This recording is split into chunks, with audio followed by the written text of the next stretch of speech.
Hey everybody, it's Matthew Boyle from LanguageCardGames.com, where we believe if you can play cards, you can learn languages.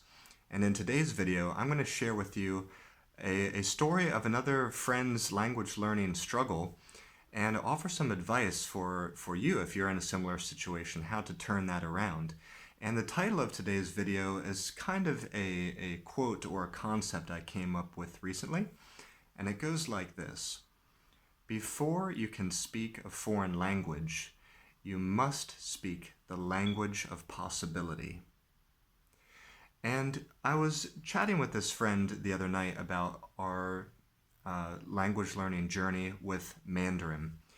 And one of the things he said was, I feel like I'm always studying words that I shouldn't be studying, or I feel like I'm always studying useless words. I'll be in the midst of studying and then I'll think, why am I studying these words?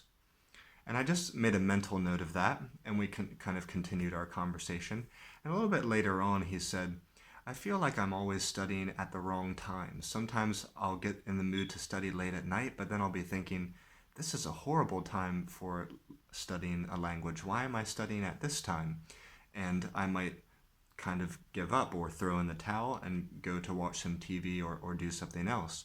So at that point, I wanted to reply with a suggestion, and I said, I noticed that you're telling yourself you shouldn't be studying these words, or you shouldn't be studying at this time, and you're kind of shutting yourself down with your languaging. What if you allowed yourself in your thinking and in your speech to study the words that you wanted to study when you wanted to study them? There's absolutely nothing wrong with that.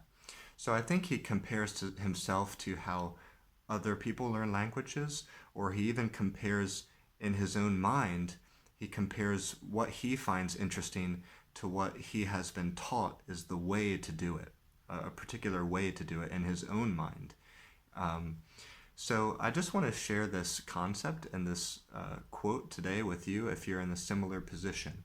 Before you can speak a language, before you can speak a foreign language, you need to speak the language of possibility first. So I hope you'll meditate on that and ponder that and maybe write that down in your journal and analyze it later. Before you go though, I want to give you some tips that I think will be useful for you if you're in a similar position to kind of transform your subconscious and your mind and your language if you're in a similar position as my friend. So the first thing I think you can do is write down almost like a mission statement or a vision statement for this target language that you can read every morning or every night, or possibly just when you're feeling a little bit down about it and you're lacking that motivation. So you need to reconnect with your motivation. Write a one-page vision statement or mission statement for this target language.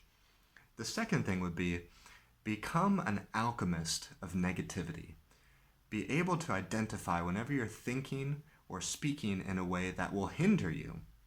And you can write that down on the left side of the paper, and then on the right side of the paper, design a positive version of that statement or a transformative version of that statement, a statement that will open up possibility for you. So my friend could write down, I feel like I'm studying words that will be useless to me, or I feel like I'm studying words that I shouldn't.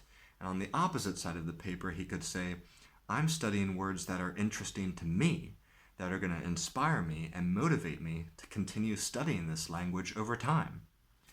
Instead of, on the left side, he could write down, I feel like I'm studying at bad times of the day.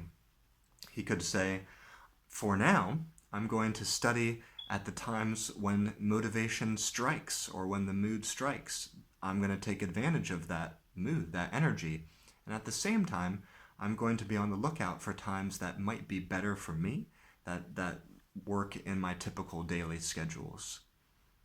So you see, we can become an alchemist of negativity with our thinking and our words.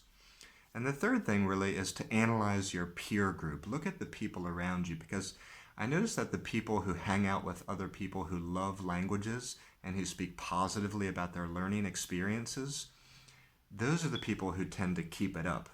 And those are the people who tend to progress. Meanwhile, the ones who commiserate and complain never really get anywhere. So you have to analyze the people in your peer group and stick with the positive people. There's a businesswoman and an entrepreneur named J.J. Virgin, who said, "Everything we do in our lives is created twice."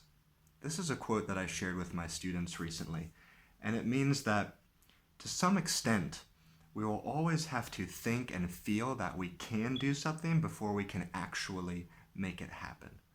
So I want to ask you now, before you leave, what type of negative thoughts are holding you back?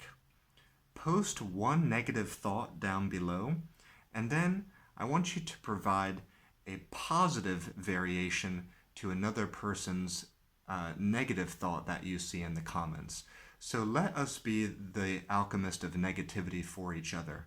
Let's leave a negative thought that we've had and then go to offer a positive variation or transformation of another person's negative comment or negative thinking pattern down below. All right, so I hope you enjoyed this video today. Remember, before you can speak a foreign language, you must speak the language of possibility. Don't forget to like and subscribe before you go, and I'll see you back here next time at Language Card Games. Bye for now.